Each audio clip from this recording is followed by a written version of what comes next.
Hello there, this is Peter Beckenham, the Village Marketer from peterbeckenham.com. And as always, talking to you from my little Thai village way up near the Cambodian border. And today I'm talking about marketing on Facebook, but in particular, prospecting on Facebook. Now please, don't go and hide with the word prospecting. I'm going to share with you what I do every single day. Whether you're an introvert or an extrovert, you can do this. You really can. It's not hard. And it's certainly not going to put you too much outside your comfort zone. I can guarantee you that, right? I've got 10 tips. Here they are. First, decide who your target audience is going to be for your potential prospects, whatever your business may be. It could be a network marketer or an affiliate marketer or a video marketer or whatever, okay? Decide who your target audience is going to be and try and bring it as clear in your head as you possibly can. In my case, look at me, it's my age, right? I go for baby boomers who are in business online. And I also look at the personal development type groups. But, word of caution here. The groups I select, right, and this is a step-by-step process, right? The groups I select are small and intimate. I don't go for 20,000 size public groups. I mean, I've joined them, and I can tell you, you get lost, completely lost in the swamp of information and links and spams and God knows what, right? I'd much rather small groups, 50, 60, maybe 100 people maximum, right? There's much more interaction, much more closeness there. But make sure also the groups you join are in fact alive. There's many groups that are dead as dodos, right? So if there's people in those small groups that are active, right, then they're the ones you should be looking for. Secondly, when you're in the groups, share, support, add value to the groups. Do whatever you can to draw attention to yourself that you're not a threat. That's my message, please. You are not a threat to the group. You are someone that is actually bringing value to the group. So make sure the content you share with the group is of interest to them.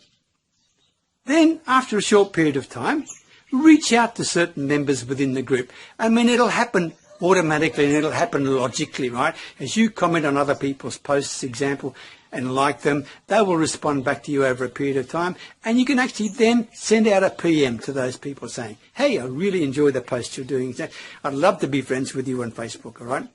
We can chat even more. But you do it as a PM first. You don't send a friend request. And I can tell you, 9 times out of 10, when you do that, they will send you a friend request rather than you have to send them one. And that's perfect because that still puts you in a position of authority and leadership, so to speak, within the relationship you're building with them, right? Then, plan your first one-to-one contact with them. And I mean truly plan it. Have it very clear in your mind what your outcome is. And let me tell you, the outcome is not to try and sell something, right? Let me tell you, the outcome I have is to have the person you are having a one-on-one chat with delighted and excited about continuing a conversation with you over a period of time. That's the outcome I'm looking for, right? Interest, involvement, engagement. Another part of the planning is to decide, really, whether you want to continue with that interest, involvement and engagement. Maybe the person's as dead as a dodo. Maybe they're not the slightest bit interested in chatting with you, or maybe their business potential with you is non-existent, whatever, okay? Fine, that's the rules of the road that happens, right? So if that's the case, just be polite. Thank you, it's lovely to chat with you, and see you later, right? But if they are people of interest to you, the key issue is to want them to continue the conversation as an outcome. Next point, number 5, first impressions are critical to you. I tell you what, you don't get a second chance to create that first impression, right? That's pretty well known. So what you need to do is be remarkable, be memorable. That's what you need to do. Be different. The last thing you should do is try and promote anything. Do not do that, okay? And the best way to be remarkable and memorable is to be interested in them. Not interesting. Be interested in them. Ask about their family. Ask about their children. Ask about their interests, their hobbies and things, whatever it may be, okay? And show real interest in them. And by the way, if you're on a mobile phone doing this, rather than a PC or a laptop, sometimes what I've done when I finish the conversation, I've left a little audio note of thank you to them as well that you can use on a smartphone, if you know what I'm talking about, right? And it's just a 30-second thing, saying it's really been good to chat with you. Look forward to catching back to you soon, and relate to something you just spoke about in the chat, all right? It's just an idea. Number 6, talk about their business, not yours.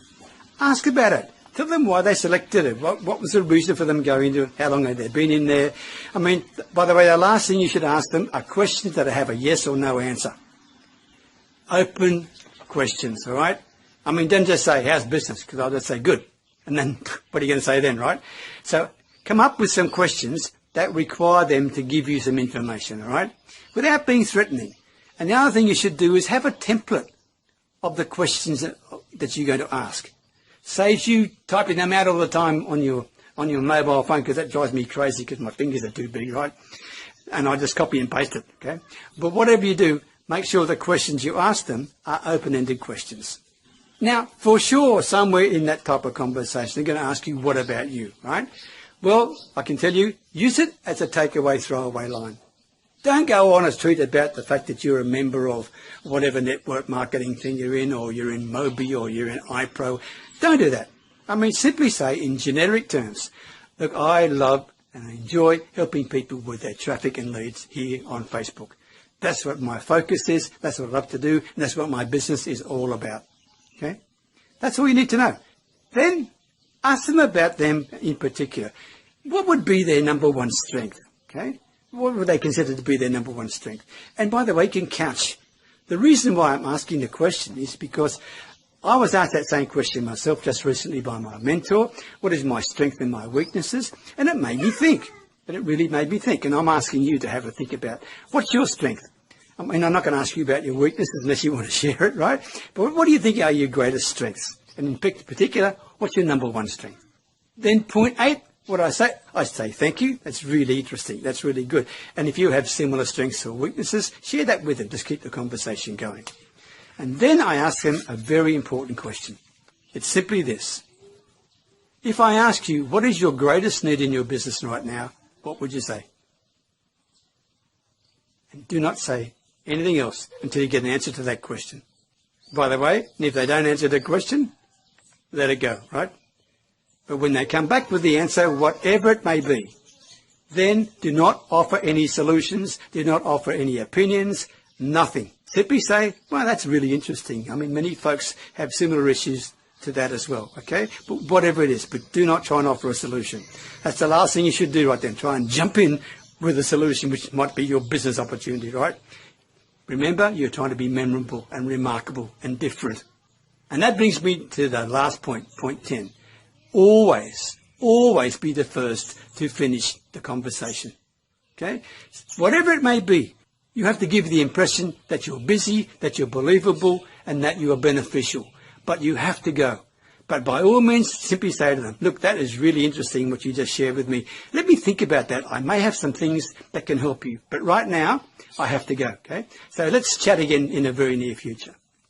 So, there are my prospecting tips. Do they work? Absolutely they work. I enjoy doing it. Do you think you can do that? I mean, if you're introverted, is that too much to ask? By the way, if you can get them onto Skype or on a place like Zoom webinar or whatever it is, where you can actually talk to each other and see eye to eye, it's even more beneficial, right? But if you're an introvert, I know you don't want to do that, right? So, there are my 10 prospecting tips for Facebook. I hope you found it helpful. All the best. Bye for now.